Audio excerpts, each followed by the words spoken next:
Welcome back to The Firm. Consent or settlement is widely used by regulators across the world, and the reasons are common: immediacy of sanctions and hence more effective deterrence, faster return of funds to harmed investors, and saving regulatory time and costs by avoiding long drawn-out litigation, also thereby allowing the regulator to focus on more important cases.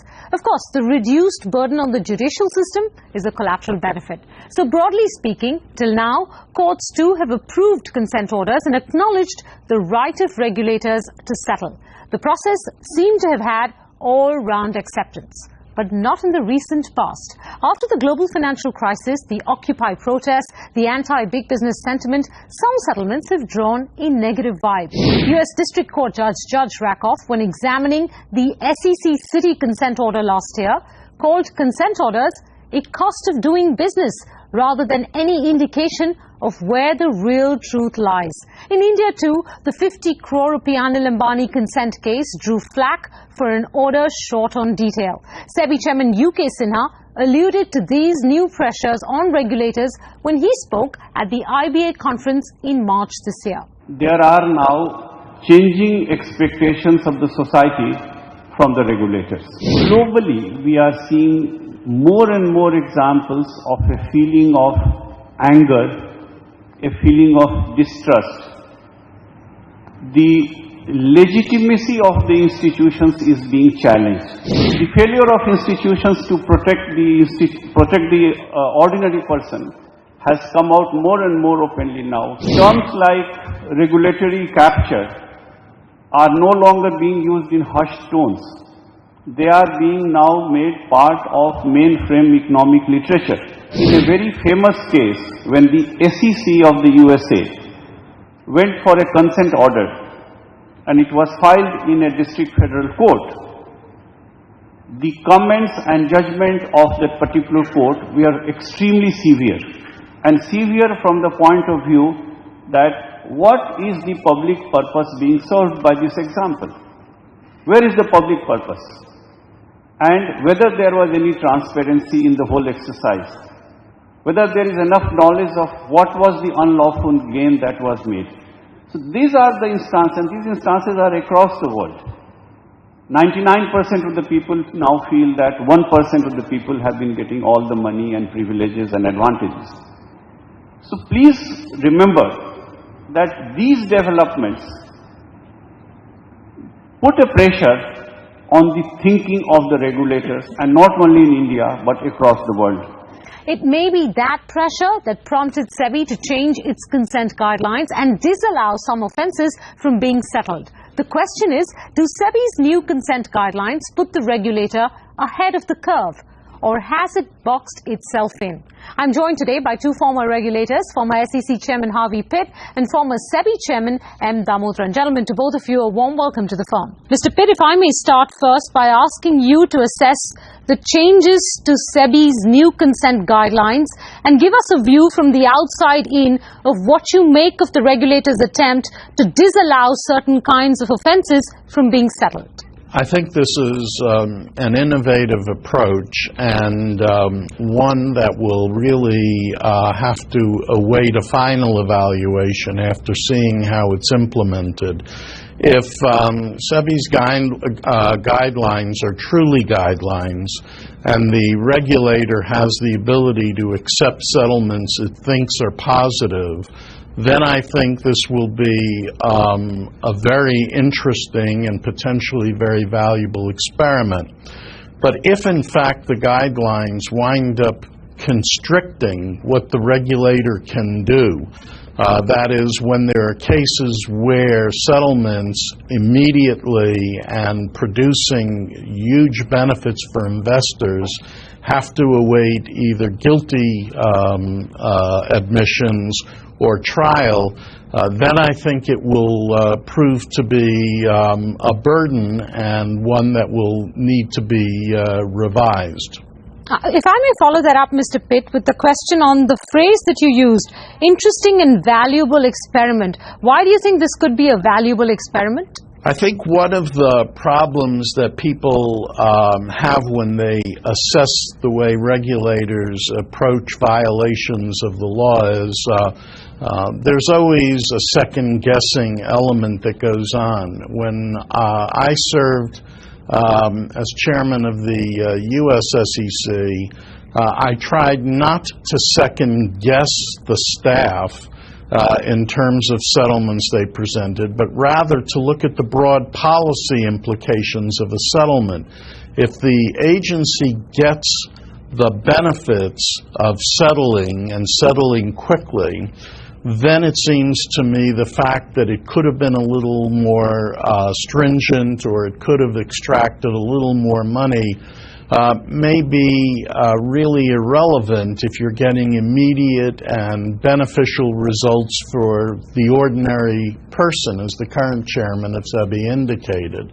So I think it could be interesting because this will give the Indian regulators a real-world opportunity to see how requiring admissions and so on will impact the ability of the agency to effect benefits for investors through the settlement process. All right. Mr. Damodaran, do you agree with Harvey Pitt's assessment that this could be an interesting and valuable experiment, or do you believe that SEBI may have boxed itself in one of the pitfalls that Mr. Pitt pointed out as well? It is likely that based on some of the criticism that has recently come up, SEBI might have felt that there are categories where a settlement might not send the desired message to the person who has committed the offense, or even to the market by way of a kind of a disincentive to those that might contemplate similar action later. That said, I think it's useful to remember the context in which the 2007 scheme was introduced. If you look back at the situation that prevailed before that scheme came in, there were thousands of cases. Some were serious. A large number were technical violations, not arising out of mala fide intent. And given the atmosphere that prevails, regrettably, in most organizations in the government or quasi-government, no one really wants to drop an investigation once taken up, and therefore a number of small cases tended to queue up before the systemically important large cases. And the 2007 scheme was principally aimed at taking out a lot of these small cases so that the limited enforcement staff, the limited investigation teams available with SEBI could focus on the systemically important cases. That was a broad objective. Also, I think it's useful to remember, and I think Mr. Pitt referred to this, that if you go the normal way in the absence of a consent scheme, it could take a very, very long time, and you might not be able to give any benefits to those who have been adversely impacted by the questionable actions of some market participant.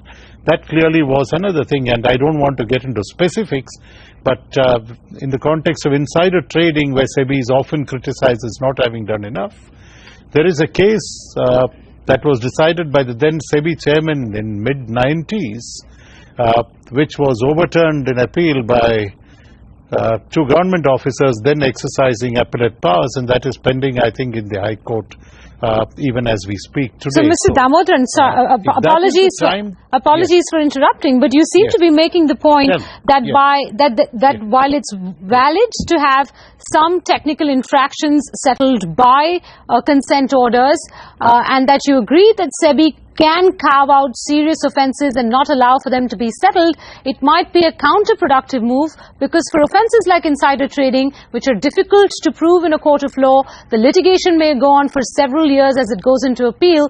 In a sense, SEBI has closed the door in being able to settle those offences and dispense speedy justice because it has now moved that offence off the list. That really is what I was getting at after setting the context, because if you look at the circular, the recent circular, it sets out a large number of exclusions and then goes on to say, however, based on the facts and circumstances of a case, it is possible that the High Power Advisory Committee or the whole-time members could decide to bring that scheme, that particular matter under the consent scheme. Now, in the climate that is all pervasive today of suspicion, distrust of institutions not being looked up to, and things of that kind, and I don't want to mince words on that. I don't see too many cases where the High Power Advisory Committee or the whole-time members are likely to use that particular provision to deal with a case. So for all practical purposes, I think those cases will constitute exclusions, and the consent orders will really be focusing on the relatively minor issues that are not listed. My concern is this: if regulators are forced to litigate every single case, the difficulty may well be that they will bring far fewer cases.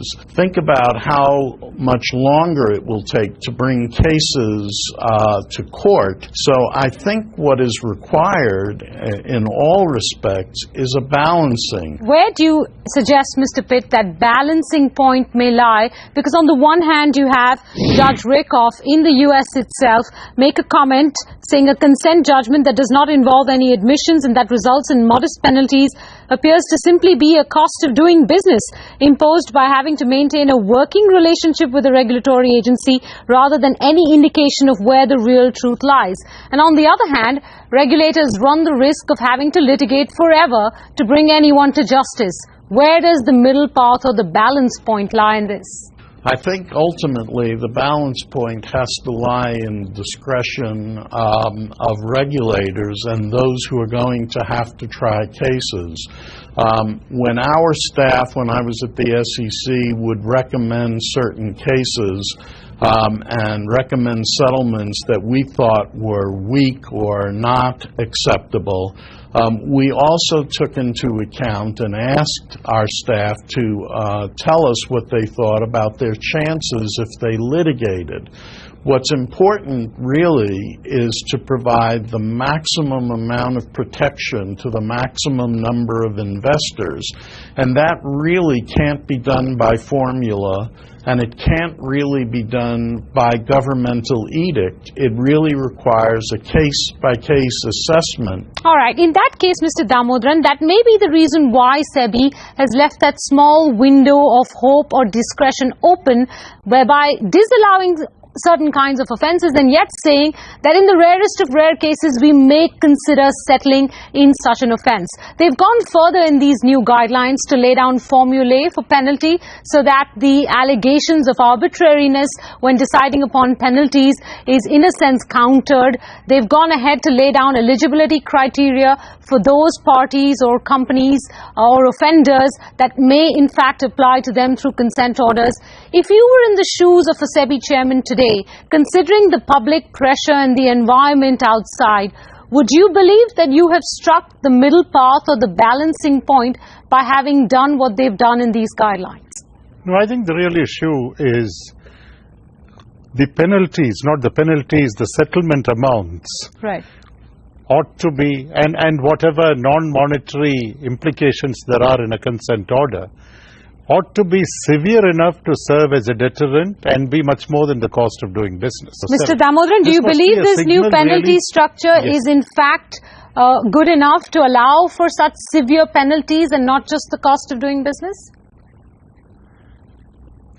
I'm not in favor of any formula or structure. I think we need to trust those that have been, we need to trust those that have been given the responsibility in the system to deal with even much more important matters, and leave it to them to decide what kind of settlement would be a disincentive to those intending to misconduct themselves in the marketplace thereafter. Trying to put down a formula, to my mind, is not the answer. It just complicates matters. Maybe it does give the protection to those that pass orders saying that we've lived within the formula, but it might fall short of the specifics of a particular case. The real thing, the real point that we should not be missing in all of this is that if you take advantage of the consent scheme to clear out all the small and the technical violations, it is entirely possible that your staff will be able to focus a little more than they are able to do at present on the more serious violations, the ones that have systemic implications. But that said, I don't know whether if you keep so many categories of cases out, you will have the bandwidth to continue to fight these cases effectively in courts of law, because every setback that you suffer in a court of law tends to somehow encourage people that take liberties with laws, rules and regulations to do things which are not in the interest of the market or in the interest of the community. It's entirely possible, to use your words, that they might have boxed themselves in, because I do not see too many serious cases being decided by the WTMs or being recommended by the HPAC on the basis of this circular. There would be far more safety for them if they decided not to do that, and therefore, in a sense, the consent order, the consent scheme could be considerably diluted and not be able to deliver what it needs to deliver to those who have suffered. Disgorgement, for example, will get delayed. There will be a whole lot of other negative fallout unless people summon the courage and say, yes, in the facts and circumstances of this case, I believe we need to go through the consent process. I'll wait and watch. I want to see how that works out. Mr. Pitt, is that your conclusion as well of what you make of this new set of guidelines, that while the regulator may have been right to give in to the public pressure and the external environment, he has diluted his ability or his regulator's ability to go ahead and bring many of these cases to some sort of conclusive end? I think that's a very possible result from this, and the pressure that regulators are currently feeling may change when people look at the number of cases brought, the number of resolutions brought, the amount of fees and penalties extracted and so on. If all of those go down because the settlement process has been diluted and is less useful, then I think there'll be a new kind of pressure on regulators, and that's why ultimately my view is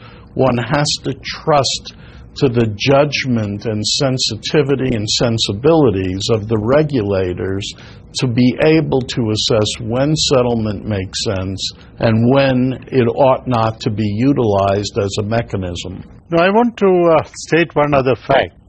Who really is in charge of the process? A High Power Advisory Committee chaired by a retired High Court judge. We had in the past, I don't know what the present composition is, you had a bank chairman, a retired bank chairman who was respected in the industry. You had a very senior chartered accountant, so you brought in the legal expertise, you brought in the accountancy expertise, you brought in experience of settlement from the banking system, and then you had two whole-time members looking at that. Now, if these five gentlemen exercising their minds on this matter does not provide the kind of safety that you are seeking to ensure that the right cases get considered and the wrong cases do not get considered, I think any prescription that you put in place and then allowing these small little windows to remain not open but ajar, nobody is going to open those windows. They will remain ajar, and you will really be in a situation in which nothing will get decided in a hurry, and as Mr. Pitt observed rightly, there could come a time when you realize that the disgorgements are less, the benefits to the investors are less. At the end of the day, let's remember, all of these are means to an end. What is the end? The end is to protect the interest of the person who invests his or her money in the securities market. If you're not able to compensate those people in some manner for the crimes and misdemeanors of some others, and if you have a long, tortuous process which really leads you nowhere, I don't think you're really serving that end, even though your means might look like, they are better than they were before. So that's my worry, really. I hope it works for the sake of the system. I'm not sure it will work. All right, gentlemen, thank you very much. I appreciate the time that both of you have taken to join us on this discussion and to caution us about the pitfalls of this experiment. We all hope it works, but I guess I'm going to use the cliche to close this discussion. Only time will tell. Harvey Pitt, M. Damodaran, thank you very much for joining us, and thank you very much for watching.